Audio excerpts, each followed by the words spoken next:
Hi hello ನಮಸ್ಕಾರ ಎಲ್ಲರಿಗೂ. ನಾನು ಸಾಗರ್. ಇವತ್ತು ನಾವು ಟೋಲ್ನಾಕಾದಲ್ಲಿರುವ ಲಾಜಿಕ್ ಕಂಪ್ಯೂಟರ್ ಸೆಂಟರ್ಗೆ ಬಂದಿದ್ದೀವಿ. ಇಲ್ಲಿ ನಾವು ಡಾಕ್ಟರ್ ಮಹೇಶ್ ಸರ್ಗೆ ಭೇಟಿಯಾಗೋಣ ಅಂತ ಹೇಳಿ. ಸೊ ಇಲ್ಲಿ ನಾನು ಕೆಲವೊಂದು ಕ್ವಶನ್ಸ್ ತೊಗೊಂಬಂದಿನಿ. ಎದರದಂತಂದ್ರೆ ಅನ್ಎಂಪ್ಲಾಯ್ಮೆಂಟ್ ಪ್ರಾಬ್ಲಮ್ ಬಗ್ಗೆ. ಸೊ ಅವ್ರ ಹತ್ರ ಉತ್ತರ ಸಿಗುತ್ತೆ ಇಲ್ಲೋ ಅಂತೇಳಿ ನೋಡೋಣಂತೆ, ಬನ್ನಿ.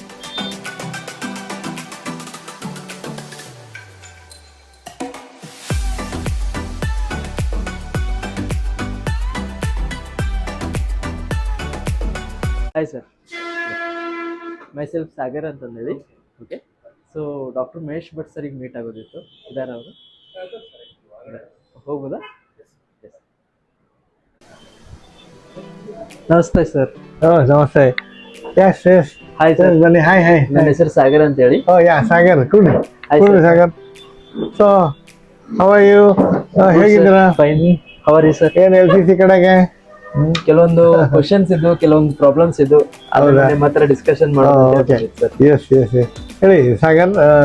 ಇವಾಗ ಆಲ್ ಓವರ್ ವರ್ಲ್ಡ್ ಆಗಲಿ, ಆಲ್ ಓವರ್ ಇಂಡಿಯಾ ಆಗಲಿ ಕೆಲವೊಂದು ಪ್ರಾಬ್ಲಮ್ಸ್ ಫೇಸ್ ಮಾಡ್ತಿದ್ದಾರೆ ಯೂತ್ಸ್. ಸೊ ಆಫ್ಟರ್ ಡಿಗ್ರಿ ಅವರು ಕೆಲವೊಂದು ಜಾಬ್ ಸಂಬಂಧ ಪ್ರಾಬ್ಲಮ್ಸ್ ಬಹಳ ಫೇಸ್ ಮಾಡ್ತಿದ್ದಾರೆ. ಅನ್ಎಂಪ್ಲಾಯ್ಮೆಂಟ್ ಬಹಳ ನಡೆದಿದೆ. ಸೊ ಅದಕ್ಕೆ ಸೊಲ್ಯೂಷನ್ ಅಂತ ಹೇಳಿ ನಿಮ್ಮ ಹತ್ರ ಏನಿದೆ ಸರ್? ಅದೇ ನಾನು ಹೇಳ ಸಾಗರ್, ಇದು ಬಹಳ ಒಂದು ಅದ್ಭುತವಾದಂತ ಪ್ರಶ್ನೆ ಅಲ್ವಾ ಬದ್ರಿ? ಯಾಕಂದ್ರೆ ಬದ್ರಿಯವರು ಈಗ 15-20 ವರ್ಷದಿಂದ ಈ ಇಂಡಸ್ಟ್ರಿಯಲ್ಲಿ ಇದ್ದಾರೆ. ಈಗ ಸುಮಾರು ನಾನು USA ಕಂಪನಿಗಳಿಗೆ, ಕೆನಡಾ ಕಂಪನಿಗಳಿಗೆ ಮತ್ತೆ ಮಲ್ಟಿನ್ಯಾಷನಲ್ ಕಂಪನಿಗಳಿಗೆ ಕೆಲಸ ಮಾಡ್ಬಿಟ್ಟು ಸುಮಾರು 15 ವರ್ಷದಿಂದ ನಾನು ಧಾರವಾಡದಲ್ಲಿ ಇದ್ದೀನಿ. ನಿಮ್ಮ ಪ್ರಶ್ನೆ ನೀವೇನ್ ಕೇಳಿದ್ರಲ್ಲ, ಅದು ಸಣ್ಣದಾಗಿರ್ಬೋದು, ಆದ್ರೆ ಅದು ಬಹಳ ದೊಡ್ಡ ಆನ್ಸರ್ ಕೊಡ್ಬೇಕಾಗ್ತದೆ ನಾನು. ಯಾಕಂದ್ರೆ ಇನ್ ನೋಡಿ, ಈಗ ನಾನು 15 ವರ್ಷದಿಂದ ನಾನು ಧಾರವಾಡದಲ್ಲಿ, ಅಂದ್ರೆ entire north Karnataka, like Hubballi, Dharwad, Savadatti, ಆಮೇಲೆ ಆ ಕಡೆ ನೋಡಿದಾಗ ಗದಗು, ಕೊಪ್ಪಳ, ಹಾವೇರಿ, ಶಿಗ್ಗಾಂವಿ ನೋಡಿದಾಗ ಸಾಗರ್, ಒಂದೇ ಒಂದು ನಿಮ್ಮ ಒಂದು ಪ್ರಶ್ನೆಗೆ ನಂದು ಉತ್ತರ ಏನಂದ್ರೆ, ಈ ಗ್ರಾಜ್ಯುಯೇಷನ್ ಅಂತ ಮಾಡ್ತಾರಲ್ಲ, BCom ಆಗಲಿ, BSc ಆಗಲಿ, BA ಆಗಲಿ ಮಾಡ್ತಾರಲ್ಲ, ಏನಾಗ್ತಾ ಇದೆ ಗೊತ್ತಾ? ಆ ಮಕ್ಕಳು ಓದೋದೇ ಬೇರೆ, ನಮ್ಮ ಈ ಮಲ್ಟಿನ್ಯಾಷನಲ್ ಕಂಪನಿಯಲ್ಲಿ ಪ್ರಶ್ನೆಗಳು ಕೇಳೋದೇ ಬೇರೆ.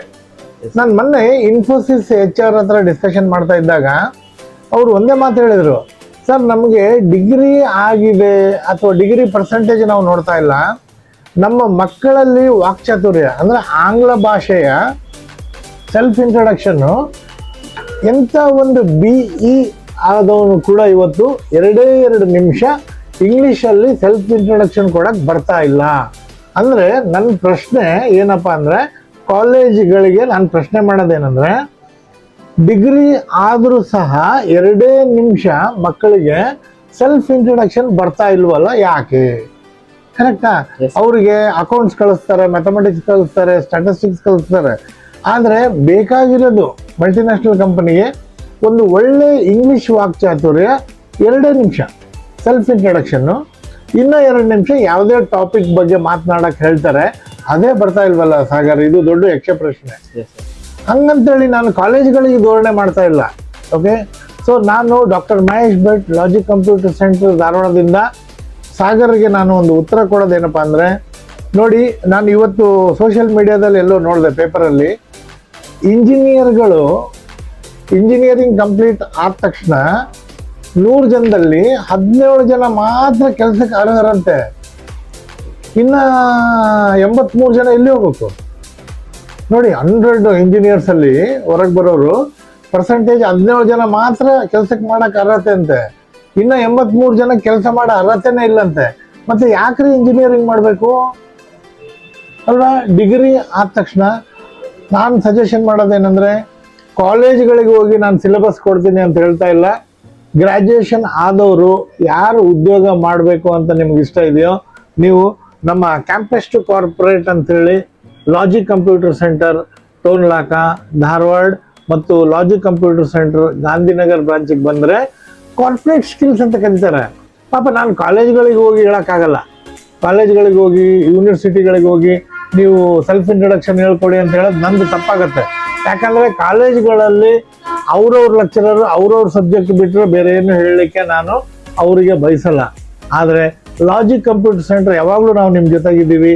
ಯಾಕಂದ್ರೆ ಎಲ್ಲ ಈಗ ನೋಡಿ, ಸುಮಾರು ಕಾಲೇಜು, JSS ಕಾಲೇಜ್ ಆಗಿರ್ಬೋದು, ಮೃತ್ಯುಂಜಯ ಕಾಲೇಜ್ ಆಗಿರ್ಬೋದು, KLE ಕಾಲೇಜ್ ಆಗಿರ್ಬೋದು, ನಮ್ಮ ಶೆಟ್ಟಿ ಕಾಲೇಜ್ ಆಗಿರ್ಬೋದು, ಆಮೇಲೆ ಅಕ್ಕಿಯಾಳ್ ಕಾಲೇಜ್ ಆಗಿರ್ಬೋದು, ಕರೆಕ್ಟಾ, ಎಲ್ಲ ಮೂಲೆ ಮೂಲೆಗಳ ಕಾಲೇಜಿಂದ ನಮ್ಮ ಲಾಜಿಕ್ ಕಂಪ್ಯೂಟರ್ ಸೆಂಟರ್ಗೆ ಪ್ರತಿ ವರ್ಷ 50ರಿಂದ 100 ಕ್ಯಾಂಡಿಡೇಟ್ಸು ಗ್ರ್ಯಾಜುಯೇಷನ್ ಆದ ನಂತರ ನಮ್ದೊಂದು ಪ್ರೋಗ್ರಾಮ್ ಇದೆ, ಗ್ರ್ಯಾಜುಯೇಟ್ ಫಿನಿಶಿಂಗ್ ಕೋರ್ಸ್ ಅಂತ. ಅದಕ್ಕೆ ನಾವೇನ್ ಮಾಡಿದೀವಿ, ಕ್ಯಾಂಪಸ್ ಟು ಕಾರ್ಪೊರೇಟ್ ಅಂತ ಹೇಳ್ಬಿಟ್ಟು, ಯಾವುದು ಕಾಲೇಜಲ್ಲಿ ನಿಮಗೆ ಪರಿಪೂರ್ಣವಾಗಿ ಕಲಿಸಿರೋದಿಲ್ಲಲ್ಲ ಅದನ್ನ ನಾವು ಇಲ್ಲಿ ಕಲಿಸ್ತೀವಿ. ಫಾರ್ ಎಕ್ಸಾಂಪಲ್, ಈಗ BCom ಆದವರಿಗೆ SAP, ಟ್ಯಾಲಿ, ಅಡ್ವಾನ್ಸ್ಡ್ ಎಕ್ಸೆಲ್ ಕಲಿಸ್ಬಿಟ್ಟು 3 ತಿಂಗಳಲ್ಲಿ ನಿಮಗೆ ವಾಕ್ಚಾತುರ್ಯನೂ ಇಂಪ್ರೂವ್ ಮಾಡಿ ಜಾಬಿಗೆ ಹಾಕ್ತೀವಿ. ಅದೇ ಥರ BCA ಮಾಡಿದವರಿಗೆ C++, Java, data analytics, Python ಕಲಿಸ್ಬಿಟ್ಟು ನಾವು ವಾಕ್ಚಾತುರ್ಯ ಇಂಪ್ರೂವ್ ಮಾಡಿ ಜಾಬಿಗೆ ಹಾಕ್ತೀವಿ. ನಾವು ಇಲ್ಲಿ ಏನು ಮ್ಯಾಜಿಕ್ ಮಾಡಲ್ಲ. ಓಕೆ ಸಾಗರ್, ಅರ್ಥ ಆಯ್ತಲ್ಲ? ಸೊ ನಿಮ್ಮ ಒಂದು ಪ್ರಶ್ನೆಗೆ ಉತ್ತರ ಏನಂದ್ರೆ, ನಿರುದ್ಯೋಗ ಅನ್ನೋದು ಇಲ್ಲವೇ ಇಲ್ಲ. ಉದ್ಯೋಗ ಬೇಕಾದಷ್ಟು ಇದಾವೆ, ಆದ್ರೆ ಮಕ್ಕಳಲ್ಲಿ ಸ್ಕಿಲ್ ಇಲ್ಲ, ಕೌಶಲ್ಯತೆಗಳು ಇಲ್ಲ ಅನ್ಬೋದೇ ವಿನಃ ಉದ್ಯೋಗ ಇಲ್ಲ ಅನ್ನಕ್ ಬರಲ್ಲ. ಉದ್ಯೋಗಗಳೇ ಇಲ್ವಲ್ಲ ಅನ್ನೋದು ತಪ್ಪು, ಉದ್ಯೋಗಗಳೇ ಇಲ್ವಾ ಅನ್ನೋದು ತಪ್ಪು, ಉದ್ಯೋಗಗಳು ಇಲ್ಲ ಅನ್ನೋದು ತಪ್ಪು ಡೈಲಾಗು. ಸರಿಯಾದ ಡೈಲಾಗ್ ಯಾವ್ದಂದ್ರೆ, ನಮ್ಮ ಮಕ್ಕಳಲ್ಲಿ ಕೌಶಲ್ಯತೆ ಇಲ್ಲ. ಕೌಶಲ್ಯತೆ ಇಲ್ಲ ಅಂತ ನಾವು ದೂರಣೆ ಮಾಡ್ತಾ ಇಲ್ಲ. ಓಕೆ, ಕೌಶಲ್ಯತೆ ಇಲ್ಲ ಅಂತ ನಾನು ಕೈ ಜಾಡ್ಸ್ಕೊಂತ ಇಲ್ಲ. ನಾವು ರೆಸ್ಪಾನ್ಸಿಬಲ್ ತಗೊಂಡು ಕಾಲೇಜಲ್ಲಿ ಏನು ಕಲ್ತಿಲ್ವಲ್ಲ ಅದನ್ನ ನಮ್ಮ logic computer centre opposite to Karishma Residency, Toll Naka, Dharwad ಮತ್ತು ಗಾಂಧಿನಗರದಲ್ಲಿ ನಮ್ಮ ಬ್ರಾಂಚ್ ಇದೆ. ನೀವು ಆದಷ್ಟು ಸಾಗರ್ ಈ ಒಂದು ವಿಡಿಯೋನ ನನಗೆ ತುಂಬಾ ಖುಷಿ ಆಯ್ತು.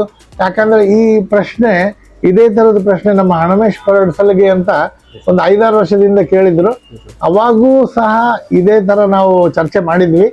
ಈ ನೀವು ಮಾಡಿರ್ತಕ್ಕಂಥ ಚರ್ಚೆ ಸುಮಾರು ಕಾಲೇಜ್ಗಳಿಗೆ ಹೆಲ್ಪ್ ಆಗಲಿ, ಜನಗಳಿಗೆ ಹೆಲ್ಪ್ ಆಗಲಿ.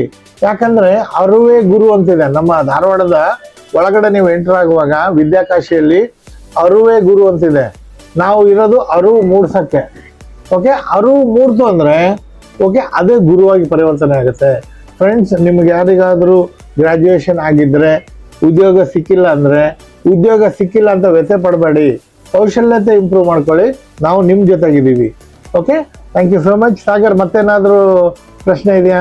ನಂದು ಒಂದು ಕ್ವಶನ್ಗೆ ನೀವು 1000 ಉತ್ತರ ಕೊಟ್ಬಿಟ್ರಿ ಸರ್. ನಾನು ಒಳ್ಳೆ ಕ್ವಶನ್ ಏನ್ ಕೇಳ್ಬೇಕಂತಾನೆ ಗೊತ್ತಾಗ್ತಿಲ್ಲ. ಸೊ ನೀವು ಪಾಪ ನೀವು ಈ ಪ್ರಶ್ನೆ ತಗೊಂಡು ಬಂದಿರೋದ್ರೆ ನನಗೆ ತುಂಬಾ ಖುಷಿ. ಈಗ ಎಲ್ಲಾರು ಅವ್ರವ್ರ ಜೀವನ ಮಾಡ್ತಾ ಇದಾರೆ. ಈಗ ನಿಮ್ದು ನೋಡಿ, ಹಾರ್ಡ್ವೇರ್ ನೆಟ್ವರ್ಕಿಂಗ್ ಇದ್ರೆ ಏನಪ್ಪಾ, ಕಂಪ್ಯೂಟರ್ ರಿಪೇರಿ ಇತ್ತ ಮಾಡ್ಬಿಟ್ಟೆ ಅಂತ ಇರ್ತಾರೆ.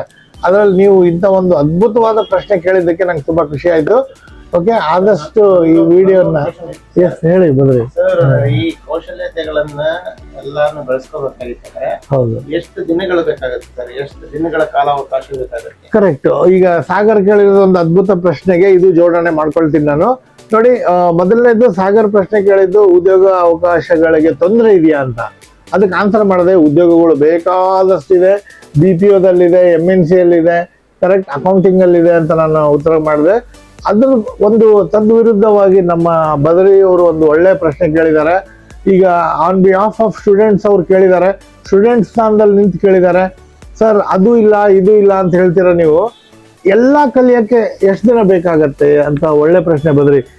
ಏನ್ ಗೊತ್ತಾ, ಇದಕ್ಕೆ ಪರ್ ಡೇ 5 hours ನೀವು ಸ್ಪೆಂಡ್ ಮಾಡಬೇಕು. ಓಕೆ, ನಮ್ಮ ಲಾಜಿಕ್ ಕಂಪ್ಯೂಟರ್ ಸೆಂಟರಲ್ಲಿ ಪರ್ ಡೇ ನೀವು 5 hour ನೀವು ಇಲ್ಲಿದ್ರೆ 1 hour basic computer, 1 hour Tally, 1 hour SAP, 1 hour communication skills. ಯಾಕಂದ್ರೆ ಒಂದು ದಿನಕ್ಕೆ 4 hour ಸತತ ಪ್ರಯತ್ನ ಮಾಡಿ ಪರ್ ಡೇ 4 hours, ಬರೀ 3 ತಿಂಗಳು ಮಾತ್ರ. ಕರೆಕ್ಟಾ?